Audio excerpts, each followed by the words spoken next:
네, 이번 시간에는요, 같은 것이 있는 순열에 대해서 공부해 보겠습니다. 자, 이 부분은 이렇게 좀 두 가지 상황으로 비교해서 공부하는 게 도움이 될 것 같은데, 이렇게 서로 다른 문자 A, B, C를 일렬로 배열하는 방법의 수랑 이렇게 같은 것이 있는 순열은 배열하는 방법의 수가 조금 차이가 있다는 겁니다.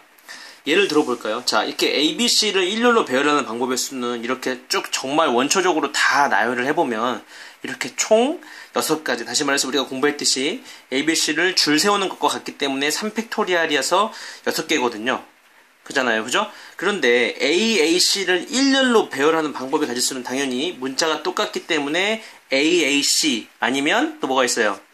그렇죠. A, C, A 아니면 C, A, A 이렇게 총 3가지밖에 없습니다.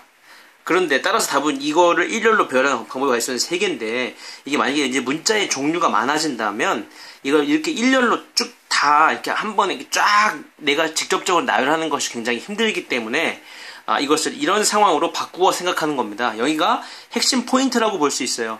그냥 이 문제를 이게 지금 같은 것이 있지만 이거를 일반 순열 문제로 바꾸어서 생각해 보겠다는 거죠.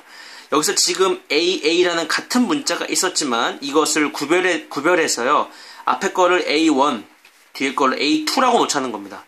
그래서 이거를 지금 이 문제를 이걸 일렬로 배열하는 거를 A1, A2, C 이렇게 서로 다른 3개의 문자로 생각해서 일렬로 나열하는 방법의 가지수로 생각해 보자는 거죠. 그러면 어떻게 되냐면 우리가 방금 했던 것처럼 이렇게 6가지가 나올 거예요. 그렇겠다, 그지? 눈으로 스캔해보면 추측하면 6개가 나오는 게 확인이 되는데 우리가 지금 애초에 이 문제를 쉽게 해결하기 위해서 실제로 AA를 A1, A2로 구별했던 거지만 사실은 이 A1과 A2는 지금 A로서 같은 거잖아요. 그지? 그러니까 지금 얘가 의미하는 건 뭐야? 얘가 사실은 원래는 뭐였어? 얘는 지금 이 두 가지는 사실은 지금 A, A, C를 대변하고 있는 거야. 그지? 이거 원래 같은 놈이었단 말이야. 이건 지금 뭐 어떤 상황이야? A, C, A. 이건 어떤 상황이야? 이거는 C, A, A 상황을 얘기하고 있는 거죠. 그렇죠. 그러니까 지금 이걸 이제 우리가 공식화 하려고 하는 거야. 따라서 처음에 답을 6가지라고 얘기하면 답은 3개니까, 그지? 그럼 6가지라고 얘기하면 안 되기 때문에 일단 이거를 이렇게 생각해 보자는 거지. 자, 이 문제를 이 3가지 서로 다른 문자를 일렬로 배열하는 가지수인 일단 3팩토리얼로 구해서 이 3팩토리얼로 구했을 때 지금 문제점은 각각 이 A1과 A2가 각각의 자리에서 자리를 바꾸는 것만큼이 중복되어 있잖아요. 중복되어 있기 때문에 이렇게 대표를 뽑아내기 위해서는 지들끼리 자리를 바꾼 것만큼을 이 3팩토리얼에서 나눠줘야겠죠. 예, 그래서 이걸 계산해 주니까 답은 뭐가 되는 거야? 3개가 된다고 볼 수 있는 거예요. 이렇게 공식화해서 풀겠다는 겁니다. 이해되십니까? 그러니까 이 대표를 구해내기 위해서는 이 부류별, 그러니까 이 6을 2로 나눠주면 이 세 부류 3을 구할 수 있잖아. 쉽게 얘기해서 그거야. 이게 6이고 이게 2잖니. 그러니까 얘네가 자리를 바꾸는 것만큼이 2가지가 있었으니까 그 6개, 6을 2로 나누면 이 부류, 우리가 구하고자 했던 이 부류들, 우리가 정말 구하고자 했던 이 배열들 3가지를 구해낼 수가 있다는 겁니다.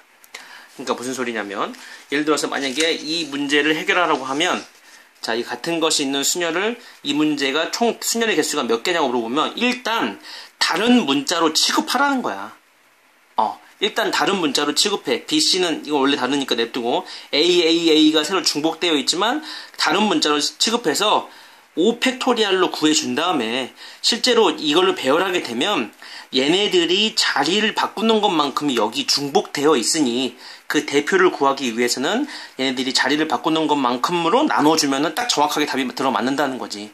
이게 3가지가 있으니까 총 3팩토리얼. 그래서 정답은 5 곱하기 4, 20이라고 볼 수 있는 거예요. 이해되십니까? 요거 한번 해볼까요? 그럼 요거 어떻게 하면 되겠어요? 총 5개가 있으니까 일단 5팩토리얼 적어주시고 중복되는 것만큼을 대표를 구하기 위해서 나눠주자고요. 요거 3개 있잖아요. 그러니까 여기다가 3팩토리얼로 나눠주시고 2개 있잖아요. 2팩토리얼로 나눠주시면 됩니다. 이거 계산하신 게 답이에요. 이걸 순열의 수의 답이 되는 겁니다.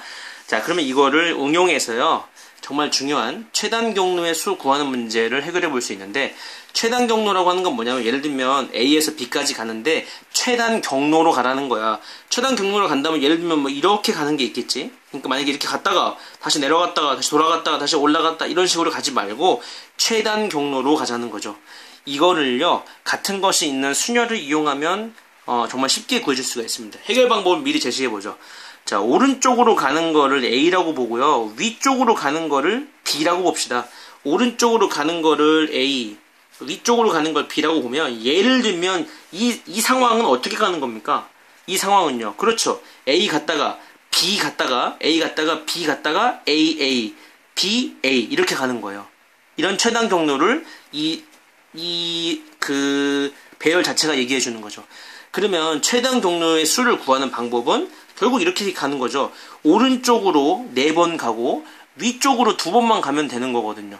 근데 오른쪽으로 가는 것을 A라고 했고 위쪽으로 가는 것을 B라고 했으니 결국 A, B, B를 나열하는 방법의 수와 같아지는 거고, 이것은 같은 것이 있는 순열의 문제와 같아지기 때문에 결국 이 문제의 답은 뭐가 되는 겁니까? 이게 결국 오른쪽으로 4번, 위쪽으로 2번을 표현하는 거야. 그지?